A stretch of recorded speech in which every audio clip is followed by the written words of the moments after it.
Hello my dear students, कैसे हो आप सब। मैं आलोकेश अग्रवाल अकाउंट्स पर ट्रिपल एम एक बार फिर आपका स्वागत करता हूं। दोस्तों आज हम पार्टनरशिप में डीके गोयल वाली बुक में जो फंडामेंटल ऑफ पार्टनरशिप का चैप्टर है उसका एग्जाम क्वेश्चन नंबर कर रहे हैं 10 न्यू वाली बुक का। अगर पुरानी बुक है तो क्वेश्चन नंबर 12 है। बेटा ये क्वेश्चन इंपॉर्टेंट है। इसके अंदर जो टॉपिक हम सीखने वाले हैं एक प्रॉफिट के डिस्ट्रीब्यूशन का तरीका, वो तरीका इंपॉर्टेंट है। शायद ऐसा इस बुक में एक या दो सवाल तो यहाँ पे है, फिर एडिशनल में भी सवाल होंगे, तो मैं आप लोगों को बाद में एक सवाल को प्रैक्टिस के लिए भी दे दूंगा एडिशनल क्वेश्चन से। फिलहाल हम एक सवाल देखने जा रहे हैं। इसमें केवल क्या लिखा हुआ है एक बार सवाल देख लेते हैं। एबीसी पार्टनर्स हैं जिनकी कैपिटल है 2 लाख, 2 लाख और 80,000 और इनका करंट अकाउंट का भी बैलेंस दे रखा है। बेटा करंट अकाउंट का बैलेंस लिखा है 20,000, 10,000 और जब सी का बताया तो उन्होंने लिखा 5,000 डेबिट। डेबिट का मतलब क्या हुआ कि जब सी का ओपनिंग बैलेंस डालेंगे तो वो इस तरफ नहीं आएगा, किस तरफ आएगा, डेबिट साइड में आएगा। बस इंटरेस्ट ऑन कैपिटल का रेट है 10% पर एनम। बी को सैलरी देनी है 6,000 पर क्वार्टर। क्वार्टर जानते हो साल में कितने होते हैं? 4। क्वार्टर का मतलब होता है चौथाई हिस्सा, यानी कितनी बार साल में पैसे जाएंगे? 4 बार। 3-3 महीने के 4 क्वार्टर होते हैं, समझ गए? तो 6,000 3 बार देने हैं, 6,000 4 बार देने हैं, 4 बार। ठीक है। इसके अलावा जो इंपॉर्टेंट बात है इस सवाल में वो अगली लाइन है कि प्रॉफिट का डिस्ट्रीब्यूशन कैसे करना है। बेटा प्रॉफिट का डिस्ट्रीब्यूशन करने के लिए उन्होंने कुछ ऐसे बताया है, मैं एक बार बोर्ड पे लिख देता हूं बाद में आप लोगों को ताकि दिक्कत ना हो। प्रॉफिट का डिस्ट्रीब्यूशन करने के लिए जो पहला पॉइंट गिवन है वो है first 60,000 in proportion to their capital. First 60,000 को किस रेशो में बांटना है? प्रपोर्शन टू देयर कैपिटल, यानी कि किस रेशो में? कैपिटल के रेशो में बांटना है। फिर लिखा हुआ है नेक्स्ट 1 लाख को, फिर क्या लिखा हुआ है बेटा? नेक्स्ट 1 लाख को किस रेशो में बांटेंगे? 4:3:1 में बांटेंगे। और फिर थर्ड क्या लिखा हुआ है? रिमेनिंग प्रॉफिट्स को, रिमेनिंग का मतलब समझते हो? बचा हुआ। रिमेनिंग प्रॉफिट्स को कितने में? इक्वली। ये सवाल की 3 लाइनें जिसकी वजह से मैं ये सवाल करवा रहा हूं कि प्रॉफिट अभी तक जो बचता था उसे हम जो रेशो दे रखा होता था उसमें बांट देते थे। इस बार प्रॉफिट को बांटने के लिए अलग से सवाल ने कुछ कहा और हम हमेशा कहते हैं सवाल हमारा माई बाप है। अगर वो कुछ तरीका बता रहा है बांटने का तो हमें फिर उसी तरीके में बांटना पड़ेगा। क्लियर है बेटा? चलो और सवाल में एक पैराग्राफ और है, उसमें क्या लिखा है? The firm made a profit of 2,80,000 before charging any above item. यानी फर्म का जो प्रॉफिट था बेटा इस साल का कितना था बेटा? 2,80,000 था या 280? ठीक है। और क्या था बेटा? बस prepare P&L appropriation account and necessary journal entry. Journal entry तो आपको करनी है अपॉर्चमेंट की, आपको प्रिपेयर P&L एप्रोप्रिएशन बनाना है, कैपिटल अकाउंट भी नहीं बनाना है। क्लियर है? करें सवाल शुरू। देखिए बेहद ही आसान सवाल है, लास्ट में बस जब ये वाला स्टेप सीखना होगा तब ज्यादा फोकस करना। फिलहाल तो आसान सी बात डिस्कस कर लेते हैं। सर P&L एप्रोप्रिएशन अकाउंट बनाना है, बनाने के लिए क्या करना होता है? सबसे पहला आइटम P&L एप्रोप्रिएशन में क्या आता है बेटा? By net profits. ढूंढ के बताओ नेट प्रॉफिट की वैल्यू कितनी है? 2,80,000 का नेट प्रॉफिट है। ठीक है बेटा? अच्छा इंटरेस्ट ऑन कैपिटल देना है। अब बच्चे यहां पे पहला कंफ्यूजन लेके आते हैं कि sir interest on capital 10% calculate करना है, कौन सी वैल्यू पे कैलकुलेट करना है? कंफ्यूजन क्या आती है? कौन सी? क्या 2 लाख पे करूं या 2 लाख या 20,000 पे करूं या 2,20,000 पे करूं? बताओ किस पे करूं? या 2,20,000 पे? बिल्कुल भी नहीं बेटा, इधर केवल इंटरेस्ट ऑन ड्राइंग आता है। तुमने नोट्स अभी तक नहीं पढ़े इससे, है ना? नोट्स को पढ़ना बेटा। बोलो 2 लाख पे। और कोई जवाब? 2,20,000 पे नहीं आना चाहिए क्या? क्या लिखा है सवाल में? इंटरेस्ट ऑन कैपिटल, और कैपिटल कितनी थी? 2 लाख। तो इसलिए किस पे आएगा?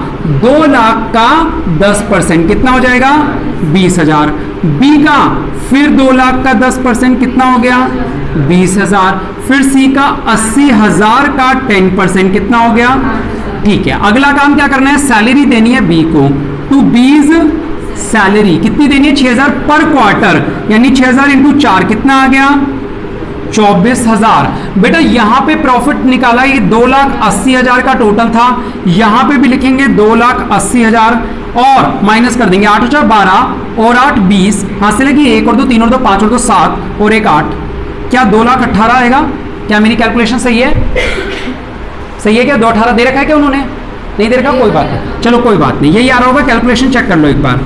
टू पार्टनर्स कैपिटल अकाउंट मैं चेक कर लेता हूँ। 280 8 4 12 8 20 2 2 4 और 2 6 और 2 8 गलत है। 2 2 4 और 2 6 और 2 8 2,08,000 आएगा बेटा। ठीक है? कितना आएगा? 2,08,000। डन। हमेशा हम क्या करते हैं, इस 2,08,000 को यहाँ कोई रेशो गिवन होता है या इक्वली बांट देते हैं, लेकिन अब सवाल ने कहा है कि प्रॉफिट का डिस्ट्रीब्यूशन उनके हिसाब से करना है। करें, इसके लिए पहले हमें बनाना पड़ेगा बेटा क्या, एक वर्किंग नोट। ये वर्किंग नोट बनाना सीखें, आओ जैसे डिजाइन सिखा रहा हूं वो सीखना बेटा। वर्किंग नोट नंबर 1 बना रहा हूं जिसका नाम है डिस्ट्रीब्यूशन ऑफ प्रॉफिट। ये वर्किंग नोट किस चीज का बन रहा है बेटा, प्रॉफिट को कैसे बांटा जाए इस चीज का बन रहा है, हाँ या ना। प्रॉफिट किस किस के बीच में बांटना है, ए बी और सी के बीच में। कैसे बांटना है, जैसा सवाल बोलेगा। थोड़ी देर के लिए मैं वो अकाउंटेंट हूं जिसने ये प्रॉफिट कैलकुलेट किया है बेटा। मैं कौन हूं, 2,08,000 रुपए मेरे यहां पे प्रॉफिट पड़ा हुआ है। अब मुझे 2,08,000 रुपए किन में बांटने हैं, ए में, बी में और सी में। जैसा जैसा सवाल बोलेगा वैसे वैसे मैं बांट दूंगा। बस आप पहले ये इमेजिन करो कि आपको मेरे पास कितने रुपए पड़े हुए दिख रहे हैं, 2,08,000। सुनना सवाल ने क्या कहा, कह रहे इस 2,08,000 में से बेटा टोटल प्रॉफिट है कितना मेरे पास, 2 लाख, मुझे ये बांटना है। अब सवाल ने कहा कि पहले इसमें से कितने रुपए उठाओ, 60,000। लाइन पढ़े दोबारा से, देखो क्या लिखा है, first 60,000 in proportion to their capital. In proportion to their capital का मतलब होता है कैपिटल के रेशो में। कैपिटल का रेशो अगर कोई पूछे तो 2 लाख रेशो, या 2 लाख को ऐसे लिख दूं, 20:8 कह सकता हूं या नहीं कह सकता बेटा, कैपिटल का रेशो यही तो होगा। नहीं आया समझ, चलो मैं बता देता हूं। 2 लाख का मतलब हुआ 2 लाख, फिर 2 लाख का मतलब हुआ 2 लाख और 80,000 का मतलब हुआ ये। इनका रेशो बेटा, इन सब में से 4 जीरो सबकी काट दूं, सबकी अगर 4 जीरो काट दूं तो रेशो क्या बचा, बताओ आप समझ में आया नहीं आया। और 20 रेशो को भी 4 से काट दूं तो 5, 5, 2, ये आ सकता है या नहीं आ सकता, आ सकता है। तो यहां पे 5, 5, 2 लिख दूं। किसी को कोई डाउट बेटा इसमें, नहीं, क्लियर है सभी को, 5, 5, 2, चलो ठीक है बेटा, 5, 5, 2। आओ इस बात को समझते हैं।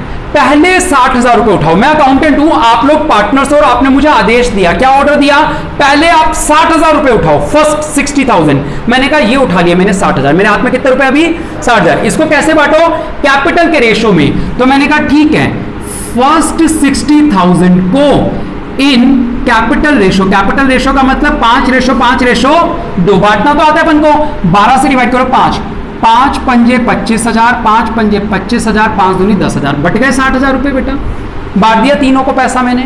फिर उन्होंने बोला नेक्स्ट 1 लाख, मैंने कहा अब क्या करूं, ये तो बांट दिए मैंने, कह रहे अब 1 लाख रुपए और उठा, नेक्स्ट 1 लाख। तो अब मैंने कितने रुपए उठाए बेटा, यहां से 1 लाख। उसे कैसे बांटना है, 431 में। तो मैंने कहा ठीक है, नेक्स्ट अब कितने रुपए उठाऊंगा, 1 लाख, और उसे किस रेशो में बांटूंगा, 431, 8 से डिवाइड किया 12.5, तो यहां आ जाएगा 12,500, यहां जाएगा 37,500 और यहां जाएगा 50,000। आई बात समझ में, बांटना तो आता है ना अपन सबको, कैलकुलेशन तो कर ही लोगे, मैं तो कैलकुलेट कर रहा हूं।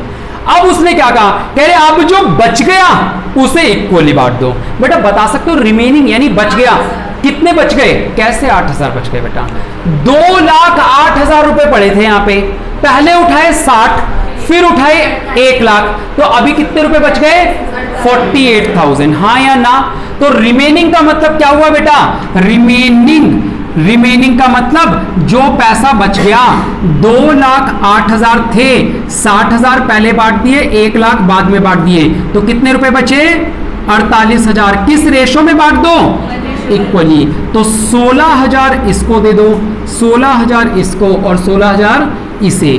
टोटल ए के हाथ में टोटल पैसा कितना आ गया, 5 और 6 11, 1 और 2 3 और 5 8 और 1 9, 91, 500, 6 और 7 13 और 5 18, 1 और 2 3 और 3 6 और 1 7, 78, बुक से मैच कर लेना, 500, 12 और 16 28, 38, 500, बुक से मैच कर लो। यहां पे नाम लिख देंगे, ए के हाथ में कितने आए, 91,000, बी के हाथ में कितने आए, 78,500 और सी के हाथ में कितने आए, 38,500। समझ में आया या नहीं आया। ये सवाल मैंने क्यों करवाया, पहली बात, इंटरेस्ट ऑन कैपिटल किस पे कैलकुलेट होता है, सर कैपिटल पे। अब ये बताओ इस सवाल में करंट अकाउंट के बैलेंस कुछ भी काम आए क्या, नहीं। बच्चा पेपर में सोचता रहता है कि ये किस काम आएगा, सर ये यूजलेस है। अगर अकाउंट बनाने को बोला होता करंट अकाउंट तो ये काम आ जाता, लेकिन कुछ बनाने नहीं है तो ये काम आया क्या, नहीं, यूजलेस था। बाकी बातें क्लियरली समझ में आई। इंपॉर्टेंट यानी जिस चीज के मार्क्स हैं वो है ये, इसकी वजह से ये सवाल आप लोगों ने अभी बोर्ड पे किया है। ठीक है बेटा, क्लियर है? चलिए आज के लिए इतना ही, मिलते हैं अगली क्लास में कुछ नए सवालों के साथ। तब तक के लिए शुक्रिया। जय हिंद, जय भारत।